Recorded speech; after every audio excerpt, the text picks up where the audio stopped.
Good morning to all of you students. आइए आज हम लोग अगला टॉपिक के बारे में जानते हैं, है ना। तो आइए देखते हैं।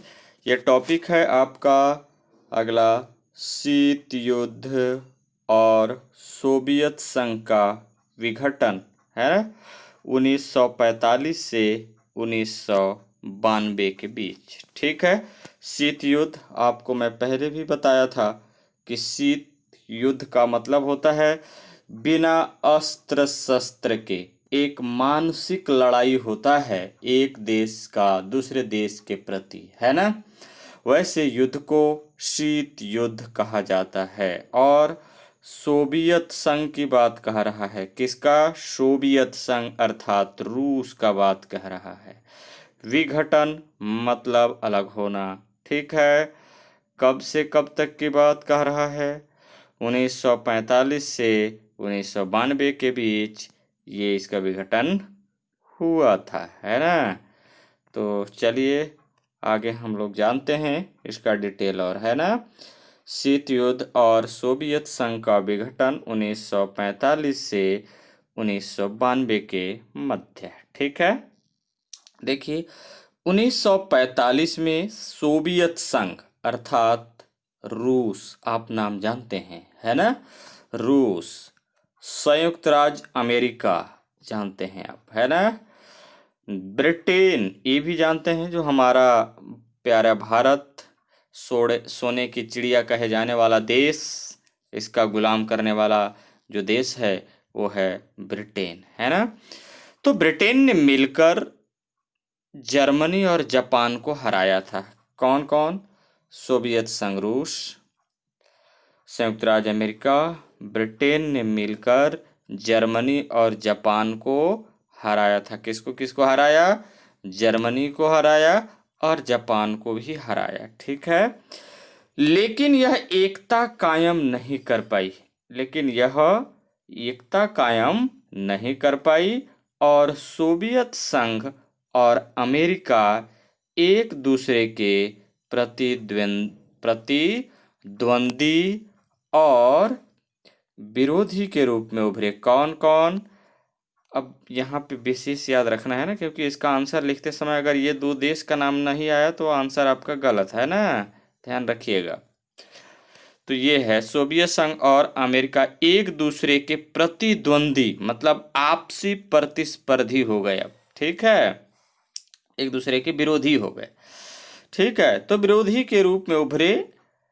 सोवियत संघ साम्यवादी हो गया। साम्यवादी के बारे में मैं बहुत पहले, इससे पहले वाला क्लास में बताया था, है ना, पहले वाला लेक्चर में, कि साम्यवादी का मतलब होता है कि संपत्ति पर अधिकार जो होगा वो सीधा सीधा सरकार का होगा। जैसे जिस राज्य की जनसंख्या है, अब उसमें लोगों के पास धन संपत्ति रखने का अधिकार नहीं है, मतलब आवश्यकता से ज़्यादा आप धन संपत्ति नहीं रख सकते, वो सरकार के नियंत्रण में हो जाएगा। ठीक है। मतलब जितना भी काम होगा जनता यानी गरीब, किसान और मजदूरों की कल्याणकारी के लिए जो कार्य किया जाता है, जैसे साम्यवादी व्यवस्था में। ठीक है। और हमारे भारत में कौन सा व्यवस्था है, साम्यवादी या समाजवादी? तो हमारे भारत में समाजवादी व्यवस्था है। समाजवादी व्यवस्था में है ये कि आप रख सकते हैं अपना पूंजी, है ना, धन रख सकते हैं, पैसा रख सकते हैं, ऐसा इसमें नहीं है ना। लेकिन इसी का एक उभरा हुआ रूप है। पहले सबसे पहले आया था समाजवादी, और इसी समाजवादी यानी समाजवाद का एक चरम रूप कहा जाए, जिसको कहते हैं ना कि एकदम बिल्कुल जनता के प्रति एकदम समर्पण कार्य करने के लिए, और अगर वहाँ पे नहीं हो पा रहा है तो सीधे उसको धन के साथ नहीं हो रहा है तो बल के साथ जीतना, मतलब मार काट भी करना, हिंसात्मक रूप से भी है। ठीक है। तो समाजवादी, और एक और होता है पूंजीवाद।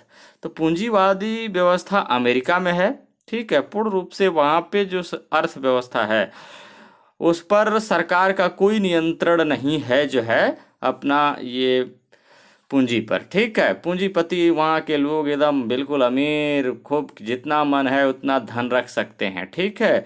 लेकिन सोवियत संघ रूस वाले वैसा नहीं रख सकते। ठीक है, अब धीरे धीरे आ रहे हैं, ऐसा नहीं है, साम्यवादी की ओर से पूंजीवादी की ओर अग्रसर हो रहे हैं। ठीक है, तो आइए आगे देखते हैं। समाजवाद के पक्ष में था और विश्व में समाजवाद, रूस जो है किसके पक्ष में था? साम्यवाद और समाजवाद के पक्ष में था और विश्व में समाजवाद को फैलाने में विश्वास रखता था। कौन? रूस। किसी देश के संसाधन, कारखाने, बैंक, खदान आदि सरकार के नियंत्रण में हो। देख लिए ना, संसाधन है, किसी देश के संसाधन, कारखाने, बैंक, खदान सरकार के नियंत्रण में हो और उनका उपयोग समाज के सभी तबकों के हित में हो, यानी उसके कल्याणकारी व्यवस्था में हो। ठीक है, और सरकार समाज में असमानता को कम करने का प्रयास करे, है ना। ये साम्यवादी नीतियां थी। इसके विपरीत अमेरिका निजी उद्यमिता को बढ़ावा देना चाहता था। निजी उद्यमिता का मतलब होता है कि प्राइवेट कंपनियों को बढ़ावा देना चाहता था। कौन? अमेरिका। लेकिन रूस ऐसा नहीं चाहता था। ठीक है, जिसमें संसाधन निजी हाथों में हो और बाजार बेरोक टोक चले। नीति के स्तर पर अमेरिका लोकतंत्र, बहुदलीय चुनाव आदि को बढ़ावा देना चाहता था, है ना। कौन? अमेरिका। किसको? यानी जिसमें संसाधन निजी हाथों में हो, यानी प्राइवेट कंपनियों के हाथ में हो, बाजार बेरोक टोक चले। अब बाजार अगर बेरोक टोक चलेगा तो बताओ कि कोई वस्तु का जो है अगर दाम का कोई निर्धारण नहीं होगा तो ये लोग जो है खूब शोषण होंगे, क्योंकि ये मनमाना दाम लगाएंगे ना अपने वस्तु पर। ठीक है, इस वजह से। तो चलिए था, और ये तो थे दोनों के बीच सैद्धांतिक अंतर। ये ध्यान देना है ना, ये अंतर आपको स्पष्ट होने चाहिए, पूछा जाता है पेपर में, है ना। व्यवहारिक स्तर पर दोनों देश अपने प्रभाव क्षेत्र का विस्तार चाहते थे ताकि युद्ध और व्यापार में मदद मिल सके। स्वाभाविक सी बात है कि दोनों चाह रहे थे, जो देश जिसको दबा करके, जैसे ब्रिटेन को दबा करके अगर अमेरिका भारत को आजाद कराया तो भारत कहता कि नहीं, भारत हमारे तरफ साथ देगा। ठीक है, ऐसा। एक और सोवियत संघ समाजवाद का प्रतीक बना। किसका बना? समाजवाद का प्रतीक बना। समाज के बारे में, यानी समाज के क्षेत्र में काम करने में, सामाजिक कल्याणकारी व्यवस्था लाने में। ठीक है, तो दूसरी ओर अमेरिका पूंजीवादी और लोकतंत्र का प्रतीक बना। ठीक है, लेकिन व्यवहार में उनकी वास्तविक नीतियां अक्सर दूसरे देशों व उनके संसाधनों पर नियंत्रण जमाने की थी। किसका? अमेरिका की। ठीक है, 1945 में जो वार्ताएं और संधियां हुई, जो बात और संधियां हुई, उनके तहत एक तरह से दोनों देशों ने विश्व में अपने प्रभाव क्षेत्र की सीमा निर्धारित कर ली थी। सोवियत संघ के प्रभाव क्षेत्र में पूर्वी यूरोप था और बाद में चीन, अमेरिका आदि देश जुड़ गए। बाकी विश्व पर अमेरिका और उसके सहयोगियों का प्रभाव क्षेत्र बना। दोनों देशों ने इस सीमा को स्वीकार तो किया, मगर एक दूसरे पर शक करते रहे। प्रारंभ में अमेरिका का स्थान सामरिक रूप से, सामरिक मतलब युद्धक रूप से, है ना, सामरिक जितने भी युद्ध की व्यवस्था है ना, युद्ध सैनिक रूप से, ठीक है, ऊंचा था, क्योंकि विश्व में केवल उसी के पास परमाणु हथियार थे। ठीक है, लेकिन 1950 के दशक में सोवियत संघ के पास भी हथियार उपलब्ध हो गए, तो ये भी सामरिक रूप से क्या हो गया? मजबूत हो गया। ठीक है, 1945 से 1970 तक विश्व अर्थव्यवस्था लगातार विकास कर रही थी और दोनों देशों के बीच तनाव तो था, मगर युद्ध की नौबत नहीं आई। लेकिन 1970 के बाद विश्व आर्थिक व्यवस्था में मंदी छा गई, फिर थोड़ा सा मंदी छा गया और दोनों देशों के बीच तनाव अधिक बढ़ गया। दोनों देशों के पास पूरे विश्व को ध्वस्त करने लायक परमाणु हथियार थे और दोनों को यह पता था कि अगर परमाणु युद्ध होता तो निश्चित ही दोनों देश एक दूसरे को ही नहीं बल्कि पूरे विश्व को तबाह कर देंगे। अब वे सीधे एक दूसरे से युद्ध न करके उपनिवेशी देशों के माध्यम से अप्रत्यक्ष रूप से युद्ध लड़ने लगे। जब किसी बात पर दो पड़ोसी देशों के बीच तनाव होता तो दोनों महाशक्ति देश सैन्य और अन्य सहायता देकर उन्हें युद्ध के लिए तैयार करते। उदाहरण देखिए, ध्यान से सुनिएगा, है ना। 1950 में कोरिया और 1954 में वियतनाम का बंटवारा हुआ, है ना। उत्तर और दक्षिण कोरिया तथा वियतनाम के बीच लगातार युद्ध और संघर्ष की परिस्थिति बनी और सोवियत संघ एक पक्ष की तो दूसरा पक्ष में कौन, अमेरिका दूसरे पक्ष की सहायता करता था। देखिए ना, वियतनाम में ही कहा था, उत्तर वियतनाम में सोवियत संघ का पक्ष था तो दक्षिणी वियतनाम में आपका जो है अमेरिका का। ठीक है, तो दोनों दिख गया आपको। इस प्रकार भारत और पाकिस्तान का बंटवारा हुआ और दोनों देशों के बीच तनाव की स्थिति। सोवियत संघ भारत को और अमेरिका पाकिस्तान को समर्थन देते रहे। पश्चिम एशिया में अरब देश और इजराइल के बीच इसी तरह संघर्ष की स्थिति बनी। दक्षिण अफ्रीका में अंगोला, नामीबिया और मोजाम्बिक के स्वतंत्रता संघर्ष भी इसी तरह सोवियत संघ और अमेरिका के अपरोक्ष युद्ध के शिकार हुए। ठीक है, सबसे अधिक खतरनाक तो दोनों देशों के बीच की शस्त्र प्रतिस्पर्धा थी। यह जानते हुए भी कि परमाणु युद्ध में किसी की भी जीत नहीं हो सकती है। सोवियत संघ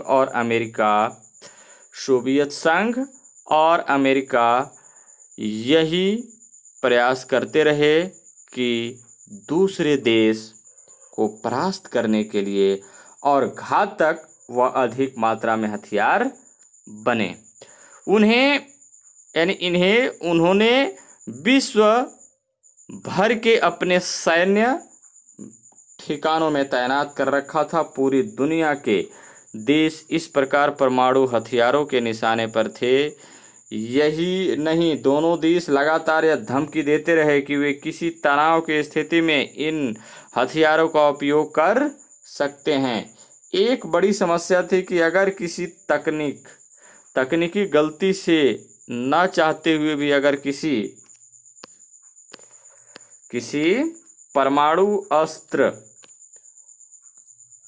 अस्त्र का उपयोग किया जाए तो दुनिया का विनाश हो सकता है। इस तरह 1975 से 1989 तक पूरी दुनिया परमाणुविक विनाश के कगार पर खड़ी रही। 1975 से 1989 के बीच स्थिति की गंभीरता को देखते हुए पूरे विश्व में, खासकर अमेरिका और यूरोप में, जहां सबसे अधिक परमाणु हथियार तैनात थे, परमाणु हथियार सबसे ज्यादा तैनात थे, आम लोगों के विरोध प्रदर्शन और शांति आंदोलन होने लगे और लाखों की तादाद में महिला, पुरुष और बच्चों ने इन आंदोलनों में भाग लिया और अपने ही देश की सरकारों से मांग की कि वे बिना कोई शर्त अपने परमाणु हथियारों को नष्ट करें और किसी दूसरे देश को अपनी भूमि में उन्हें रखने की अनुमति न दें। सोवियत संघ में लोकतांत्रिक अधिकार सीमित होने के कारण वहां बड़े पैमाने में यह आंदोलन नहीं हो पाया, मगर वहां के बुद्धिजीवियों ने यानी बुद्धिमान लोगों ने आंदोलन का भरपूर समर्थन किया। इन आंदोलनों के दबाव के चलते सोवियत संघ और अमेरिका के नेताओं में भी यह विचार आया कि परमाणु शस्त्र मुक्त विश्व बनाना है। ठीक है, दोनों देशों के बीच परमाणु अस्त्र को कम या खत्म करने के संबंध में लगातार वार्ताएं चली, जो कई विफलताओं के बाद अंत में 1998 में आइसलैंड की राजधानी रेकजाविक में और अमेरिका की राजधानी वाशिंगटन में पूरी हुई। ठीक है, ये जो है खत्म करने की बात वार्ताएं। निशस्त्रीकरण की अत्यंत महत्वपूर्ण संधि पर अमेरिका और सोवियत संघ के राष्ट्रपति रोनाल्ड रीगन और माइखेल गोर्बचोव ने हस्ताक्षर किए, जिसके तहत दोनों देशों ने अपने परमाणु हथियार कम करने और उनके प्रयोग की संभावना को नगण्य बनाने का निर्णय लिया। इन संधियों के साथ ही शीत युद्ध भी क्या हो गया, समाप्त हो गया। जो तनाव था, मानसिक तनाव, वो क्या हो गया, खत्म हो गया। ठीक है, तो आइए आगे देखते हैं। और ठीक है, लेकिन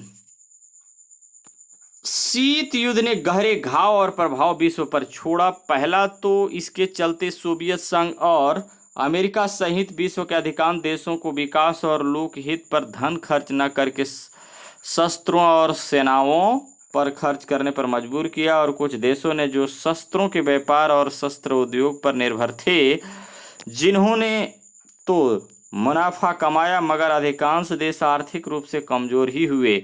इनमें स्वयं सोवियत संघ सम्मिलित थे, आर्थिक रूप से कमजोर थे ये। ठीक ना।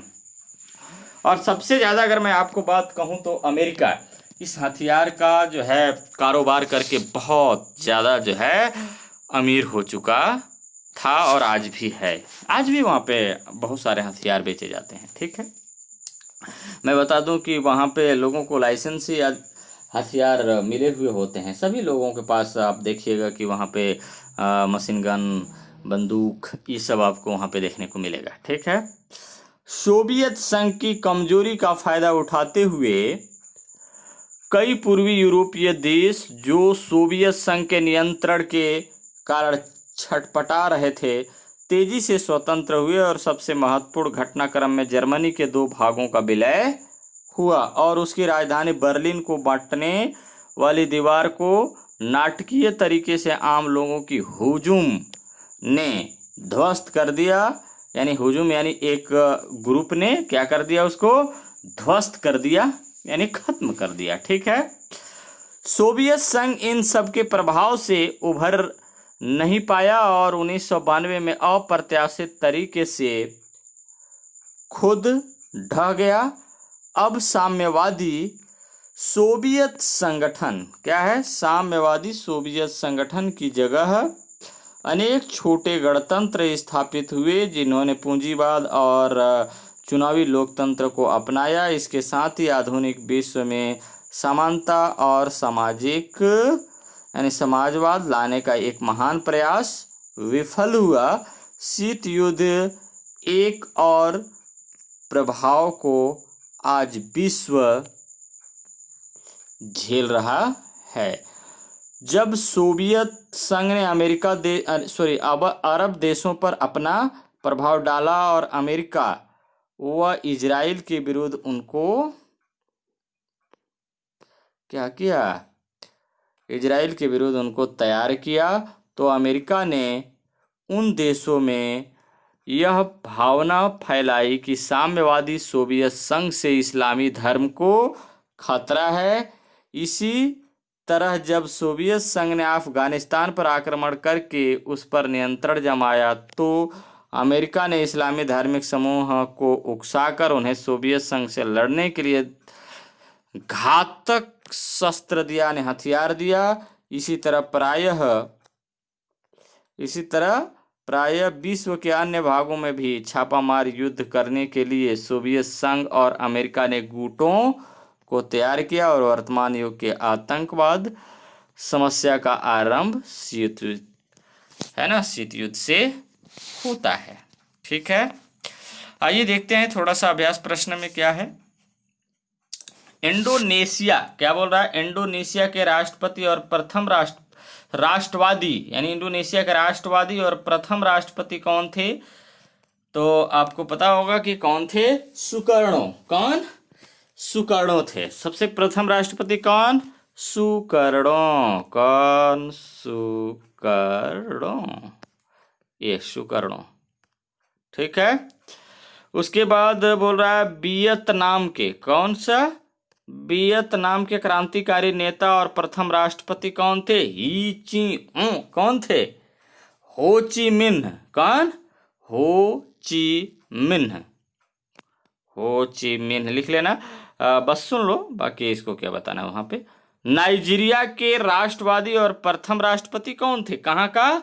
नाइजीरिया के, है ना। तो उसका नाम जान रहे, बहुत अटपटांग था, नमादी आजी किवे, है ना। नमादी आजे किवे थे। और अगला क्या है? इंडोनेशिया की स्वतंत्रता का संघर्ष किसका? खालिस्तान देश के विरुद्ध, तो हॉलैंड के विरुद्ध चल रहा था। वियतनाम की स्वतंत्रता का संघर्ष खालिस्तान से खालिस्तान देशों के बीच, तो आप जान रहे हैं ना, उत्तर की ओर संयुक्त यानी सोवियत संघ, उत्तर की ओर यहाँ पे लिखा है सोवियत संघ, और दक्षिण की ओर अमेरिका देश के विरुद्ध चल रहा था, ठीक है। तो ये आपका हो गया इस चैप्टर का। लेकिन इस चैप्टर का सबसे इम्पोर्टेंट क्वेश्चन एक ये हो गया और ये, ठीक है। दो क्वेश्चन आपका इम्पोर्टेंट है, और बाकी इधर जो छोटे छोटे जो क्वेश्चन हैं इसे भी आप बिल्कुल तैयार कर लीजिए। ये तीन क्वेश्चन नहीं, इसमें दो क्वेश्चन सबसे ज़्यादा मायने रखते हैं, ये और ये, ठीक है। एकदम बिल्कुल याद होने चाहिए, क्योंकि ये वार्षिक परीक्षा में पूछे जाएंगे, ठीक है। तो चलिए, बाकी थोड़ा सा ये चौथा क्वेश्चन को भी देख लेना, क्योंकि भारत के साथ इसको देखना है समस्याओं, तो इतना इम्पोर्टेंट नहीं है, लेकिन फिर भी आपको देखना है थोड़ा सा सरसरी निगाह में। बाकी ये तो 5 और 6, उसके बाद इधर दूसरा तीसरा, ये एकदम बिल्कुल याद होने चाहिए आपको, ठीक है। तो चलिए बच्चों, धन्यवाद। बस आज हम लोग यहीं तक करते हैं, और अगले दिन से हमारा अगला चैप्टर स्टार्ट हो जाएगा, चैप्टर आपका 11, जो शायद ये इतिहास का लास्ट चैप्टर होगा, है ना, 11, ठीक है। तो धन्यवाद, पढ़िए अच्छे से और अपना वर्क भी करिए ठीक ठाक, क्योंकि देखिए क्या है कि जब तक आप मेहनत नहीं करेंगे ये सारी चीज़ें नहीं याद होंगे, है ना।